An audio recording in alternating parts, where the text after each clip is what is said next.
Okay, Admiral Richardson, I have an iPad, so we're up to 2 syllables, so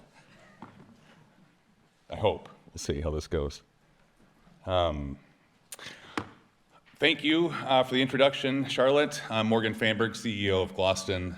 We are the largest independent naval architect firm in the United States. Don't fact check me on that, but I believe it to be true. But before I get into my presentation, I want to start with a little bit of a story. I know you're all off lunch and you're in those super comfy chairs, so try to stay awake. I'll be very loud and boisterous maybe. But I became CEO of Glosten about 8 years ago. And one thing I think CEOs do when they first start into that job is they like to do org charts. We love org charts. We put boxes around people, we put boxes around subsidiaries, we put boxes around potential acquisitions. So I drew a few different org charts that I was super proud of. One of those, I remember, Glosten Enterprises. So I just upgraded the entire company to this mega naval architect firm, and I put a box around Glosten Shipyard. Because I thought, boy, that would be amazing. I know we could probably do a better job of running a shipyard than any of my predecessors. And so I think I must have left it on a copy machine or something, and one of my mentors saw that, came to my office and sat me down and said, you know, Morgan, I got to tell you something. Do you know how you make a small fortune? I said, no, but I'm very interested. He said, you start off with a large fortune, and then you run a shipyard. So I quickly erased that, got rid of that, threw it away, but I never really stopped dreaming about shipyards and how it could be done differently. And which is amazing because this opportunity to work with Core Power to talk about nuclear shipyards was super inspiring, and I'm very proud of the work that we have done, my company has done with Core Power up to now. So anyway, for the last several months, Core Power and Glosten have been exploring a simple question. If maritime nuclear becomes real, what infrastructure will be required to support it? We assume the conversation would center on reactors, fuel, licensing, and vessel design. It certainly includes all those things, but if there's one takeaway I hope you will leave with today, it's this. The reactor may power the vessel, but the shipyard enables the industry. As we worked through the question, we kept returning to the simple place, the shipyard. Not simply a place where ships are built, but as the foundation of an entirely new industrial ecosystem. Today, I'd like to share a few of those observations from the work and introduce a new concept we've come to call the nuclear licensed shipyard. So the challenge isn't simply building a nuclear-powered ship. The challenge is bringing together two industries that have evolved very differently. Shipbuilding is optimized for production. The best shipyards in the world, mostly in Asia, think like factories. They focus on throughput, manufacturing efficiency, schedule, and cost. Nuclear evolved differently. It optimized for control. It focuses on safety, stewardship, licensing, and long-term accountability. Neither approach is right or wrong, but both have been remarkably successful within their own industries. But maritime nuclear requires both. It requires the manufacturing discipline of shipbuilding and the safety culture of nuclear power operating as a single system, beyond what shipbuilding has achieved thus far. And that may be one of the most interesting industrial challenges we face. Once these two industries come together, something fundamental changes. In traditional shipbuilding, the relationship largely ends at delivery. You build the vessel, hand over the keys, and move on to the next project. Traditional nuclear is different. The responsibility for the asset continues throughout its operating life. Maritime nuclear brings those worlds together, and that's where things get interesting. Construction becomes only one event in a much longer life cycle. The same industrial ecosystem must support commissioning, maintenance, refueling, modernization, and ultimately disposal. And that realization changed the direction of our work. We started by asking what infrastructure would be required to build a nuclear-powered ship, but we quickly realized that wasn't the right question. The better question was, what infrastructure is required to support a fleet of nuclear-powered ships for decades? When people hear the term advanced manufacturing, they often think about automation or robotics. That's not what we're talking about here. We're talking about industrialized shipbuilding, true modular construction. building and outfitting as much of that vessel as possible in a controlled shoreside facilities, then assembling a small number of highly complete modules at the shipyard, advanced outfitting, heavy lift integration, manufacturing flow, the ability to repeatedly deliver complex products at scale. The world's leading shipbuilders have spent decades refining these capabilities, and that's important because maritime nuclear may create an opportunity that traditional nuclear has rarely enjoyed: standardization. Instead of building a different project every time, we may have the opportunity to repeatedly deploy the same reactor platform, basically serial manufacturing. If that happens, shipbuilding principles may become incredibly valuable, not because we're building the ships, but because we're building a system capable of repeatedly delivering ships. As we work through these life cycle requirements, we kept arriving at the same concept: a nuclear licensed shipyard. At first, we thought of it as a facility, a place where nuclear-powered ships would be built and serviced. But the more we studied the problem, the more we realized we may be describing something larger. We may be describing the center of an ecosystem that connects hull construction, commissioning, refueling, maintenance, and ultimately disposal. And importantly, this may not be a traditional shipbuilding facility. Its primary value may not be hull construction. Some of these activities may occur here, some may occur elsewhere. We don't have all those answers yet. But we do know that shipbuilding excellence and nuclear excellence must come together somewhere. And that convergence is what we've come to call the nuclear licensed shipyard. This might be, in fact, a series of facilities. The goal is not simply to build a ship. The goal is to create an industrial system capable of supporting a fleet, again, for decades. I'm sorry about the Core Power old logo, just to point that out. They changed it on me. So sorry, Core Power team, I didn't get the notice. So what might this actually look like? This is one possible architecture, and I want to emphasize the word possible. The objective here is not to define the final answer. It's really to illustrate the scale of infrastructure that maritime nuclear may ultimately require. At first glance, it still looks like a shipyard, but look closer. We're now talking about reactor integration facilities, fuel handling and storage, waste processing, specialized heavy lift infrastructure, functions that traditionally don't exist within a typical shipyard environment. As these capabilities are added, the facilities begin to evolve into something different: part shipyard, part nuclear facility, part industrial campus. Whether all these functions ultimately remain co-located is still an open question. But this exercise helps illustrate the kinds of infrastructure decisions the industry will need to make as maritime nuclear moves from concept to reality.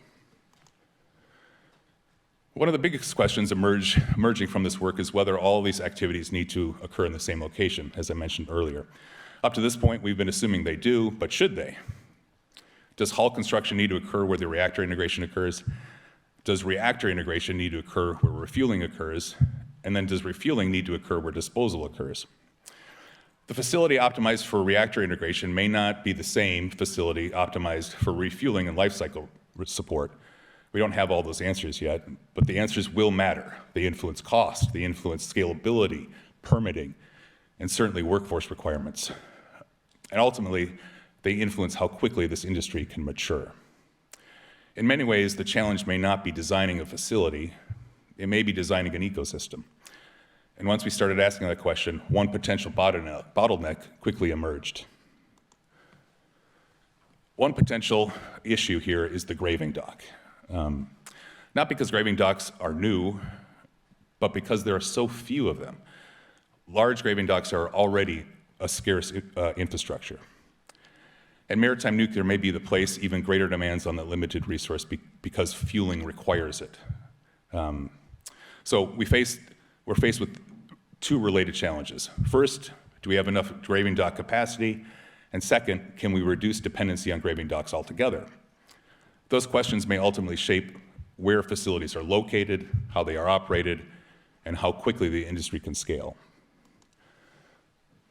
But one obvious response to the graving dock challenge is to just ask the simple question: does refueling actually require a graving dock? Historically, the answer has absolutely been yes, due to the extreme tolerances of fueling nuclear vessels. But new maritime nuclear gives us an opportunity to challenge some of those assumptions. Could refueling occur in a floating dry dock? Could it occur at a dedicated servicing booth? Could future vessels' designs reduce dependency on dry dock infrastructure altogether? Every activity that can be separated from the graving dock reduces demand on a scarce resource. And every activity that can be performed elsewhere increases flexibility, capacity, and scalability. In many ways, this is exactly the type of question the industry needs to answer early, because the answer doesn't just affect refueling, it affects the entire architecture of the maritime nuclear ecosystem. So once we've defined the functions, the next question becomes location. Do we adapt an existing shipyard, or do we build a purposely designed facility from the ground up? Brownfield sites offer some obvious advantages: existing workforce, existing infrastructure, existing maritime supply chains, capabilities that may take decades to recreate elsewhere. Greenfield sites offer different advantages: the opportunity to optimize the layout from day one, room for expansion, the ability to design around nuclear requirements rather than adapting existing facilities. The reality is that there probably isn't a universal answer. Different regions may make different choices. Different deployment strategies may lead to different solutions. But regardless of the path selected, site selection becomes one of the most important decisions in the development of maritime nuclear ecosystems. So at this point, it's tempting to conclude that maritime nuclear is still decades away. But one of the encouraging findings from this work is that many of the critical actions can begin now. We can engage with regulators and licensing authorities to start defining the pathways that will ultimately be required. We can invest in workforce development, building expertise at the intersection of shipbuilding and nuclear operations. We can identify and strengthen the supply chain needed to support future deployments. We can begin evaluating potential sites and infrastructure requirements. And perhaps most importantly, we can bring the maritime and nuclear industries together, because the technologies themselves are only part of the challenge. The larger challenge is building the industrial ecosystem that will support them. The good news is that the ecosystem can start taking shape long before the first commercial vessel enters service. So it's easy to get lost in this discussion about facilities, licensing, infrastructure, and industrial strategy, but it's important to remember why this matters. If maritime nuclear succeeds, it has the potential to strengthen energy security. It can provide predictable, reliable power for vessels, ports, and industrial facilities. It can create new opportunities for maritime communities and revitalize existing industrial sites. It can support high-value jobs across engineering, manufacturing, operations, and the skilled trades. And it creates the opportunity for the United States and its allies to export not just technology, but capability. While our focus today is on what this could look like in the United States, the same principles could ultimately be applied to Europe and other regions as maritime nuclear matters or matures. Ultimately, this is bigger than ships. It's about building an industrial foundation that can support the next generation of maritime energy. When most people think about maritime nuclear, they think about the reactor, and understandably so. The reactor is the technology that captures our attention, but our work led us to a different conclusion. The shipyard sits at the center of this ecosystem. Without it, there is no construction, no commissioning, no maintenance, no refueling, no modernization, no disposal. The reactor may provide the power, but the shipyard enables the industry. So thank you for all your time.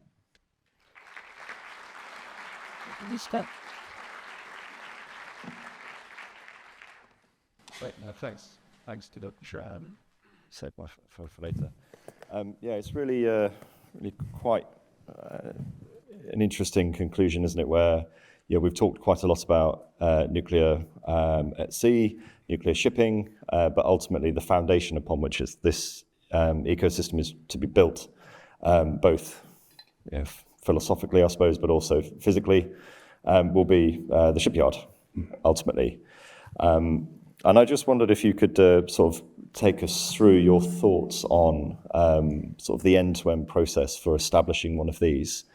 Looking, you mentioned site selection, and aspects like that, but then also, as you also touched on, workforce training. I think we've heard from people previously today about training and the skills that we need.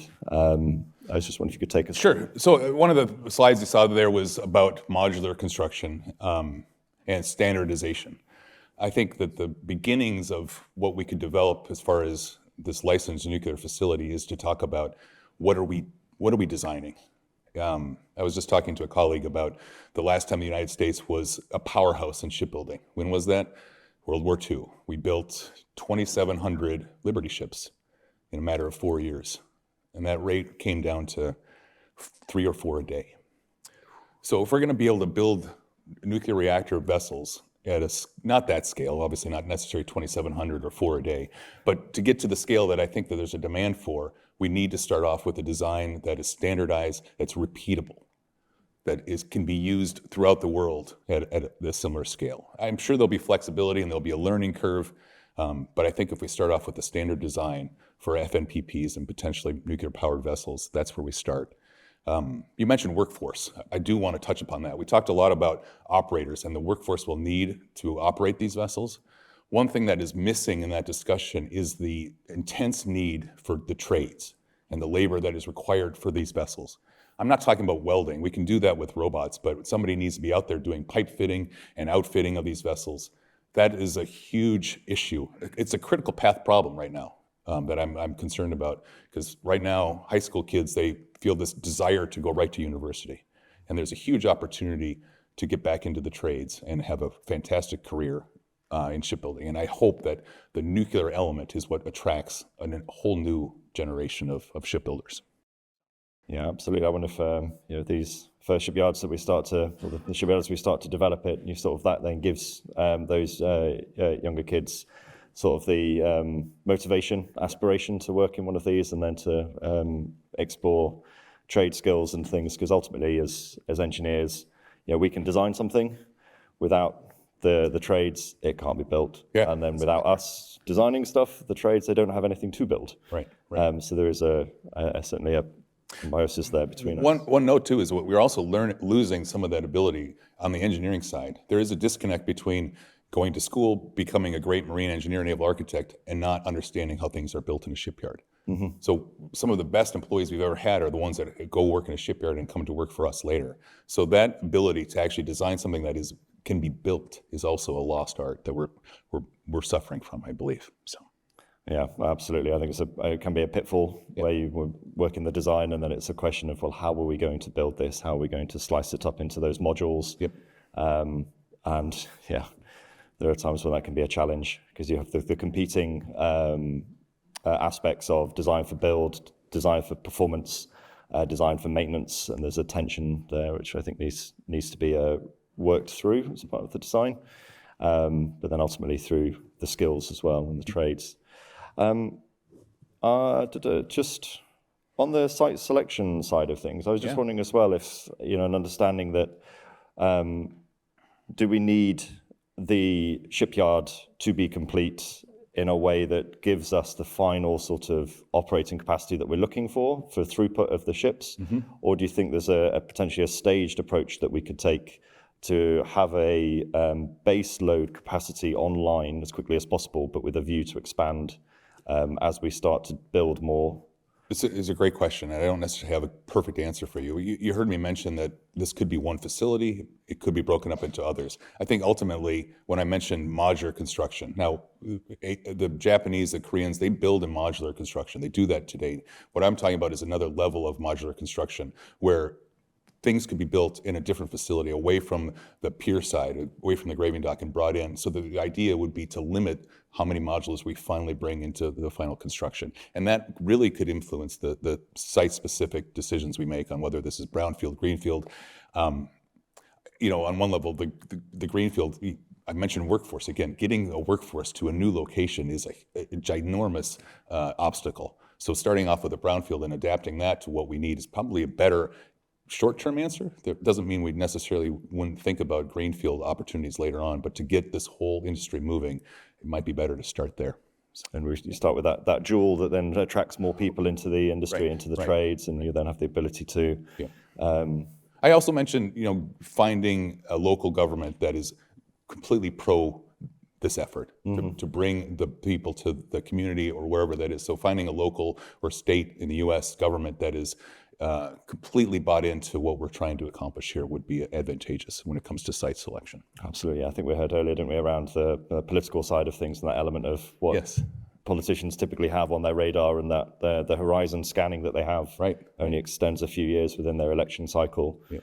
But building that cross-party sort of support for these things. That's true. Yeah, we did talk about that. One of the issues we always have with the election cycle is you might find politicians and a local government that is completely an ally, and then you find out a few years later that it's a new administration that they don't even really necessarily think it was right or wrong. They just want to do something different. And so the beauty I believe about nuclear is this does cross aisles, and I think we're starting to see a lot of that advantage and traction. So Back through. Excellent. Well, thank you. I was just going to encourage people to use the QR code on the screen, and if anybody has any questions that they could add, please feel free. only softball questions, though. Softball questions. Otherwise, I may take a question here at the front here.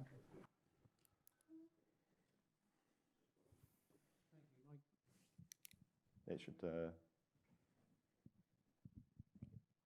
There we are. Is that better? Yes. Yeah, Mike Allen. The traditional system at the moment is that a ship owner buys a ship from a shipyard. He pays for it. He has possibly some form of guarantee. He then goes on to the charter market. He charters the vessel out. He has no control over the charter rate necessarily. The charterer pays for the fuel. Just about the only cost that the ship owner can control is his crew cost. In this situation, there appears to be a full life relationship between the ship owner and the shipyard where the vessel was built, which will cost money. There will be an expense with that. He is also coming on to the market, the charter market, with a vessel which is fueled for life. Mm-hmm. So he won't be able to charge the charterer for the fuel that is going to be used. So how is he going to recover these additional costs? If he increases his rate of hire, then the charterer will simply look elsewhere at a cheaper vessel. So how is that rather tricky situation going to be resolved? It's a great question. It is a very good question. Got any financial experts here that can help me figure out the new chartering business? In terms of could I just add one more point? That there will also be a lifetime commercial relation or contractual relationship between the ship owner and the yard, and how will that affect third parties in terms of potential liabilities? If the ship owner has a contract with the charterer and there's an issue which arose because of the reactor itself, for which the yard is responsible, how does that affect the legal situation between those parties? I don't necessarily have a great answer, but you do bring up a fantastic point that, today's ship, they are built in one shipyard. They may never return to that shipyard ever again. And so what we're talking about here is a longer term relationship between the shipyard facility that is building this nuclear facility and all of those steps that you just mentioned of commissioning, testing, and refueling, that there will be a longer term relationship between where it originates throughout its whole life cycle. Yeah, absolutely. And on the basis of this panel, the topic of the shipyards, we don't have all the answers. I would certainly encourage you to come and speak to some of the seniors within Core Power. They might be able to elaborate a bit further on sort of their vision and strategy with this. It's an absolutely fundamental point that the charterer is no longer paying for the fuel. Yep. So how does he... Yeah, I mean, I don't. We have a mic for Mikhail down here. I think we should dispel this myth. It's actually the other way around. When you charter out a ship, you don't charge for the fuel. The charterer buys the fuel. With a nuclear-powered ship with fuel on board, you charge for the ship and the energy on board. So you're basically duplicating that service. It's the other way around. I think the critical thing about the relationship with the shipyard is that you can't take a nuclear ship and put it into just about any shipyard around the world because you need that licensed facility to handle that ship. So that long-term service relationship that you have between the owner or the asset manager, if you like, not the charterer, the asset manager, and this yard that's being described here, is one that provides you with that quality assurance and that safety assurance and that, you know, gold standard that's required in the maintenance of these vessels. You also have a great restriction in the number of charterers that can take this. Shipping industry today, I can go out and buy a ship today. I can take my money, I can go buy a ship, I can charter it to anyone I like, and I can have it flagged anywhere I like, I can have anybody working on it, and I can do whatever I like with it, providing I'm not breaking the law. With a nuclear-powered ship, you are going to be bound to a jurisdiction. That reactor that is on that ship is going to be in a jurisdiction of the licensing authority, which is going to have to be the flag of the ship that you've got. So now you get export controls and you get safeguards that come with that. And you, as the asset manager owner, is also the operator of that vessel. So you can time charter it out and you can do voyage charters. But you're charging for the entire asset as a benefit at high speed, ideally, to those charterers, those cargo owners that are doing it. So you're not changing anything apart from some of the very fundamental quality standards. We're setting a new discipline in shipping in this way, which creates a new opportunity at a very different speed that's there before. But I think that detracts a little bit from the conversation around the yard. The yard is essential, right? Thanks, Mikael. Yeah, I mean, for the yard being at the center of the ecosystem to build what we need on the throughput that we need it to meet the client demand. I was just wondering as well, in terms of some of the dependencies, what you see the big ones being. You talk about build to print effectively, but the other ones that we may have to look at with regards to what would the shipyard look like? Yeah, and so that comes back to this question of whether this is a one facility, multiple facilities. What does that supply chain look like? Are we using an existing facility that has all of the rail infrastructure behind it too?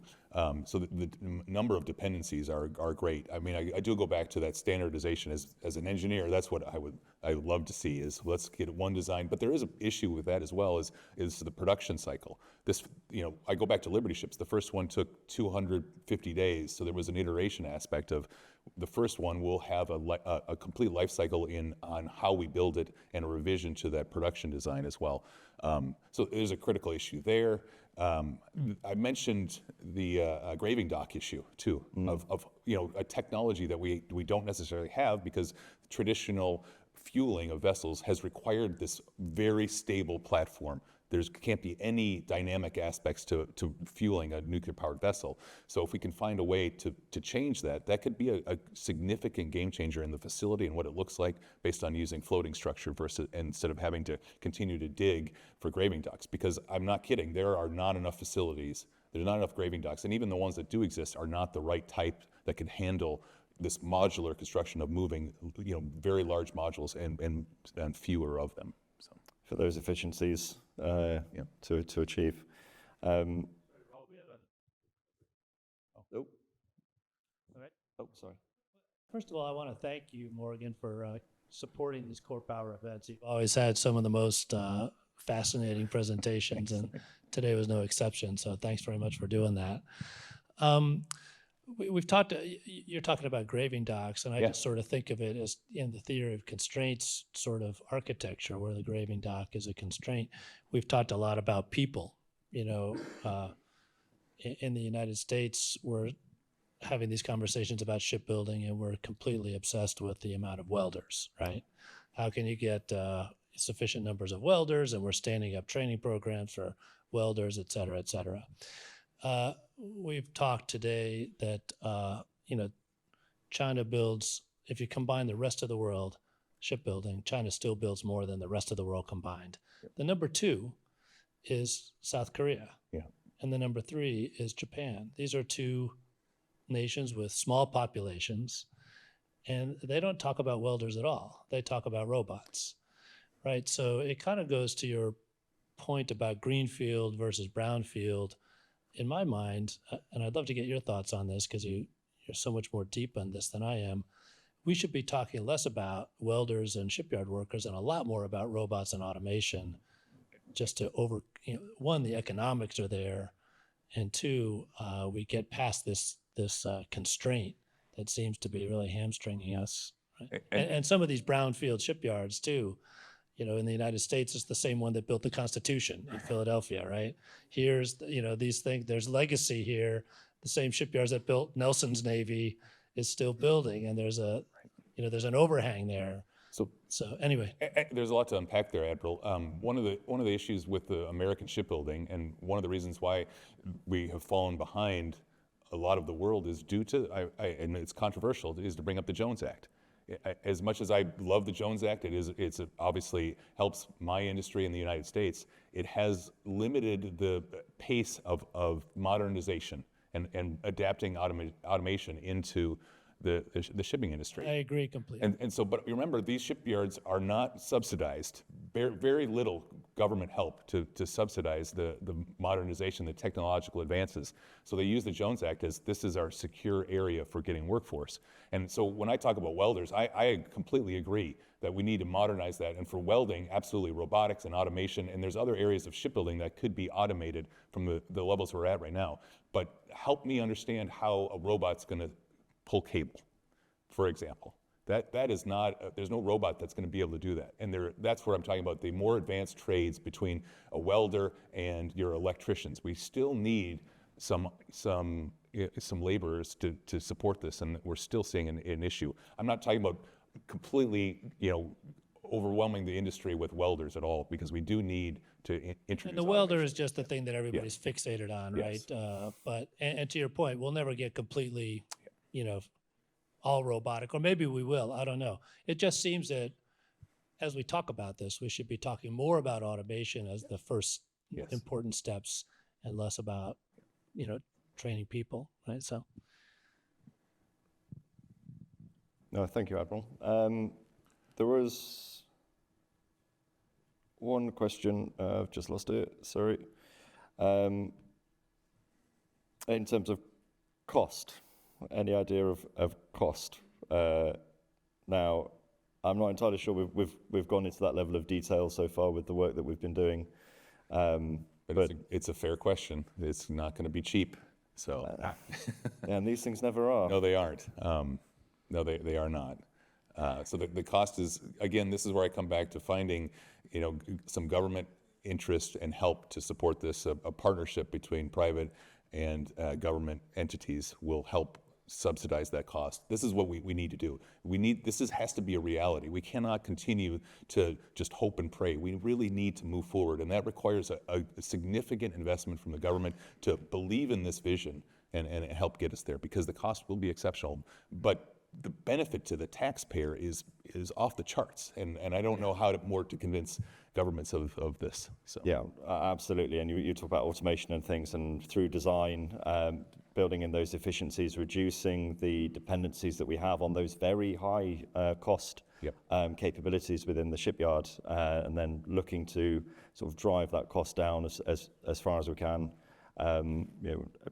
whilst still achieving the levels of throughput and safety that we're sort of looking for.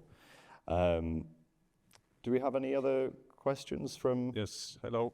Oh, hello. My name is Erland Hagen from Fanberg in Norway. Morgan, you mentioned in the beginning what is quite crucial about the shipbuilding industry, at least in the US and Europe. If you want to have a small fortune, you need to start with a big one. And shipbuilding is a really competitive business. There are very small margins, and every time you make a mistake, it tends to be expensive. So a shipyard typically has to do almost everything right for a long time in order to survive the one mistake they make now and then.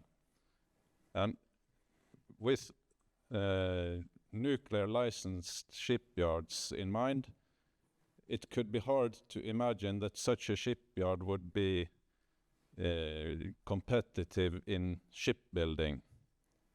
How would you see that the possibility that we would still see shipyards around the world who specialize in the type of ship, size of ship that they used to work with, and that this ship is transferred when it is more or less complete to such a licensed facility who do only the installation and startup of the nuclear systems? Well, I think I would start with, this is a different market. I think that I don't necessarily believe that these facilities would be competing with the Koreans building container ships. It's a different market. And the demand, what I see for just on the floating nuclear power plant demand across the globe is off the charts. To be able to bring clean power to different areas of the planet that don't have electricity, I think there's a huge demand for that. And I don't think it's the same market, Arlen. I think it's a completely different market that wouldn't necessarily have to be competing with existing shipyards. That's my answer. I don't. No, sure yeah, what power may I have. agree. It's sort of it's leveraging that existing supply chain and building on it with the nuclear element. And as you say, installation, testing, commissioning, etc. of the nuclear systems and components. There'll probably be quite extensive, the level of involvement with the nuclear license facility to make that happen. Nuclear is a complex beast, but bringing the two of them together and the benefits that will bring globally, as Morgan says, the demand is there, and we have an opportunity to fulfill it. I was thinking more about shipbuilding than about floating nuclear power plants. Okay. So from the shipbuilding side of things, for the yard, again, leveraging what existing supply chains are out there, as we've talked about with Korean and Japanese shipyards. Even then, those ships, without necessarily, or without the nuclear element being brought to a nuclear license facility, to have the propulsion train installed up to the point where the conventional element of the ship takes over. And then from a nuclear propulsion perspective, again, we heard this morning about those bilateral agreements that can be put in place to establish those nuclear corridors, to demonstrate even the reality of what nuclear propulsion could be. Any more? So we've got one just down here at the front here. Oh, okay. Hi. James Strother, Deloitte. Thank you very much for your time, Morgan and the other speakers. My question's about, you mentioned modern methods of construction and off-site manufacturing. So my question is, with the nuclear renaissance across civil nuclear on the land-based side and the rise of SMRs across US, Europe, Canada, and so on, do you see any opportunities for civil, land-based and maritime nuclear and even defense operating together, certainly with the off-site manufacturing, being able to service multiple customers in different sectors? Perhaps. I don't know the different scale for the civil side, if there would be looking at the same size reactors, but there could be some joint collaboration when it comes to this. Yeah, we see a synergy between the two. Yeah. It's not necessarily a direct competition between terrestrial grid-scale nuclear and maritime FMPPs in the SMR range. The market essentially slightly different in that sense, but there's definitely synergies between them. I don't necessarily think one competes directly with the other. Yeah, I think that's about right. Okay, we'll take one more. Sorry, this gentleman down here in the fourth row. Very patient. He's been very patient, yeah, and then I think we'll...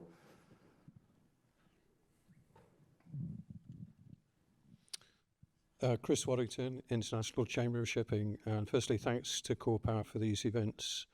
We're finding them very useful. Thinking about the recycling, if I look at the costs of recycling a naval nuclear vessel, they're very expensive. And if I compare with merchant ships at the moment, usually the recycling is cash positive because there's enough value left in the steelwork to at least pay for the recycling process. But in the new model that you suggest, and correct me if I'm wrong, I assume that the recycling liability would ultimately lie with the shipyard at the end of life. But in a worst case scenario, if the shipyard were to go bust, how can we ensure that the significant cost of the recycling of this fleet of nuclear merchant ships would be covered? And shipyards do go bust quite often, unfortunately. You're absolutely right. They do go bust, and so that's a great challenge. That you know, what would happen if the shipyard no longer exists, and what do we do about it then? And we'd have to plan for it, because you're right. Not all shipyards are going to succeed, and some will disappear, and how we continue that relationship. But I think the significant difference here is really this long-term relationship between the shipyard and the facility, whether it's a floating nuclear power plant or a nuclear-powered propulsion vessel. So that long-term relationship has to continue. But it's a valid question: what happens if the shipyard is no longer, and how do we absorb the cost of disposal? So. Okay, that's great. Thank you very much. Sure. That's good.